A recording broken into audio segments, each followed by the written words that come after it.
So how did I take this student from having a swing that was reading, give or take, 10 to 12 degrees across the line, so negative when I would read club path on TrackMan?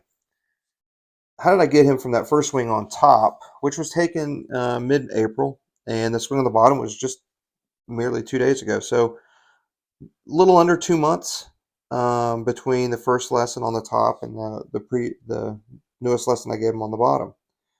Now, it's very easy to do the old tried and true. Or once they get it to the top, we're going to have them drop the club while the body stays still. And then once the club gets about halfway down, we're going to have them rotate through.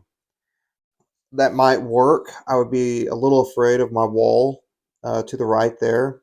Um, it is a drill that I just don't see being effective for long term. I think it will create actually a long term negative effect if you do that kind of drill. So let's start from the beginning. The way that I cured the over the top was I started with his setup. Um, I moved, as you can see, he's very close to the ball, very little width. His hands are almost in line with his shoulders. Okay with his feet, but his feet are a little bit inside of his hips. So he's kind of sitting back into his heels. So what did I do? I got his feet a little bit more in front. Now, it doesn't look so much, but I've moved his weight kind of forward into his shoes.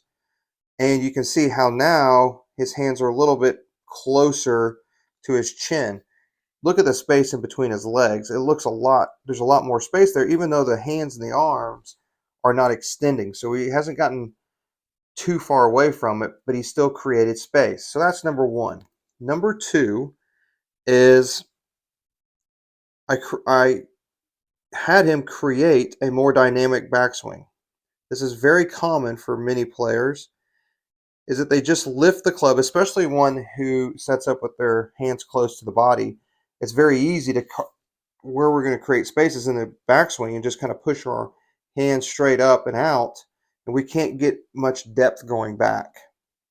So once I changed the setup, now I moved him away, so now he can actually start pivoting on that back foot, gets inside. Okay. Now with the camera angle, it's going to look a little bit inside. We'll probably fix that later. But for the most part, look at the difference halfway back. Look at the hand position and the club position. We're actually starting to pivot around the foot. If you look at the feet here, one, it kind of looks like his shifting on the top is actually going to the outside, straight back to the outside, kind of in this part, middle part of the foot. Okay, when on the bottom, on the latest, it looks like he's shifting to the outside of the heel. That's a proper pivot. Pivoting to the outside of the heel of your trail heel is the proper pivot. Now when we go up, you can see where his hands are. They just kind of go up. And now look how that club is starting to tip over closer to his head. Getting a little bit across the line, very, very steep at the top. And a lot of that too is that this right hip has not been loaded. Okay, we're just kind of bracing against that right side. We're kind of rolling onto the outside of the foot. So we're not really pivoting into the hip or outside of the heel to really balance the club at the top and provide kind of a, like a waiter holding a tray type of sensation. Now the hip is loaded. Look at the difference in his hip turn. Now the hands are a little bit deeper, which is fine. And the club is still vertical. I mean, we still need to try to tip that club over to the behind him a little bit, kind of flatten it out. That would make it a little bit easier. But already, if you look at the angles of the clubs, it's already starting to change in a better manner. Now, again, it hasn't changed enough to be as consistent as we need to, but it's already started that movement, and it's all because we have gotten his trail side more loaded. Okay, so now we're going to discuss, and I'm going to use, because I had this video when I had my pressure mat, is I'm going to use my swing as an example. And what happens is, and I'm going to go back and I'm going to show this with the student, is the difference between rotating and shifting first in the downswing.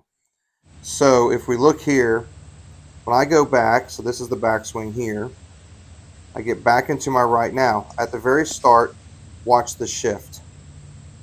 Okay. The first thing that happens is I shift into that front foot. Okay. So I get back and I shift directly into that front foot. So we'll watch it again, how I shift it back and into that front foot right at the beginning. That move right there is where a lot of people start having issues, is when they get to the back of the swing, they start having issues is in that when they get to this point in the swing, the first thing that they do is they start rotating around. They start rotating to the finish.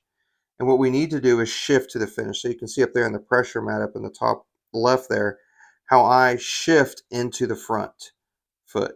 There we go. Shifting before rotating. So let's take the student in the first swing up above. Because we haven't loaded and we haven't really turned going back, we're kind of stuck in the middle. Okay, we're kind of stuck there. We can't really shift because we haven't really loaded back. So now we have to do something other than start shifting through the ground. We're going to have to start rotating. And this is the biggest issue when you don't really load going back, is that instead of reloading the trail leg, shifting and reloading the trail leg, you have to rotate up top. And when we rotate up top, what happens is your legs just kind of sit there. I call it kind of a bar stool swing, where the legs are sitting and the seat's just spinning around on top of the legs. And that's what happens here is he starts rotating, and look where that club goes. It goes straight out because he hasn't loaded into the hip. He's kind of braced into the right side or his trail side. He hasn't loaded the trail side. So that bracing is kind of like if you turn up against the wall, you kind of tip over into your lead side. So now all you can do is just rotate, stands up and rotates. Okay. And as you can see, that club gets the coming across, delivered left, and we're going to scoop it. Sometimes they hit it good. It'll be a kind of a smother cut. Sometimes he'll release it and it goes left. So we have it because he didn't load going back. It gets very vertical.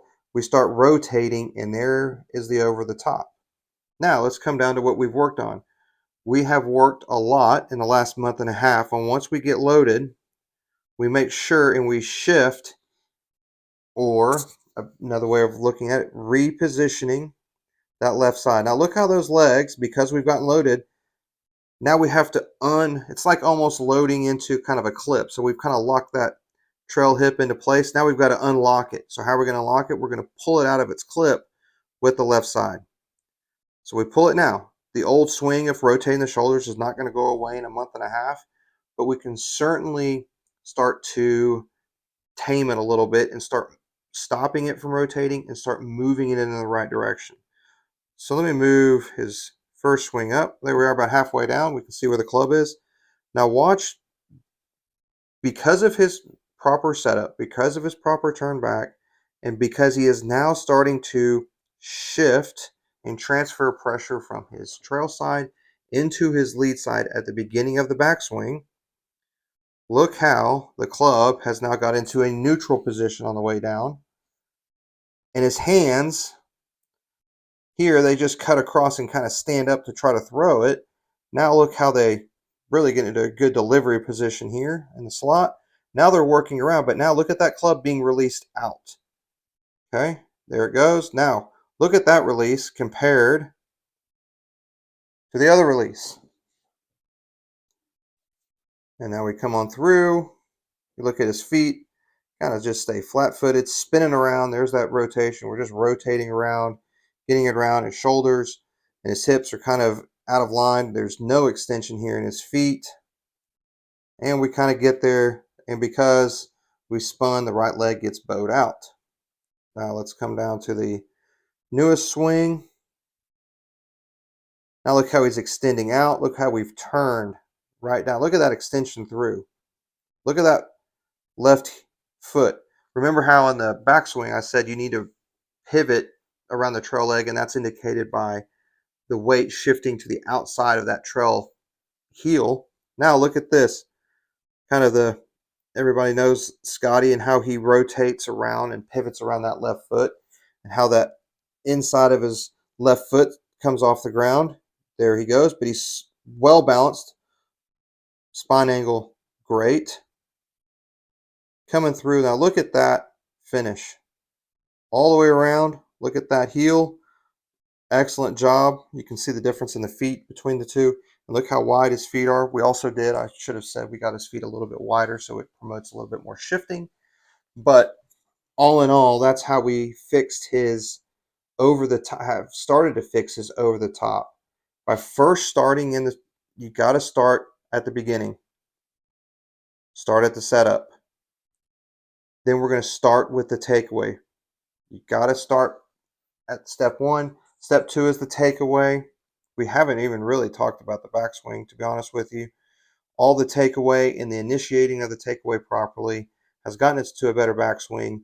And now we're initiating through that lead leg, transferring pressure, not weight shift, but a pressure shift, which creates a great pivot coming through.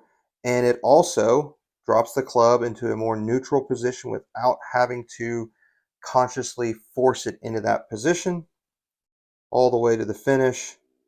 And we're on track to playing some really good golf this summer.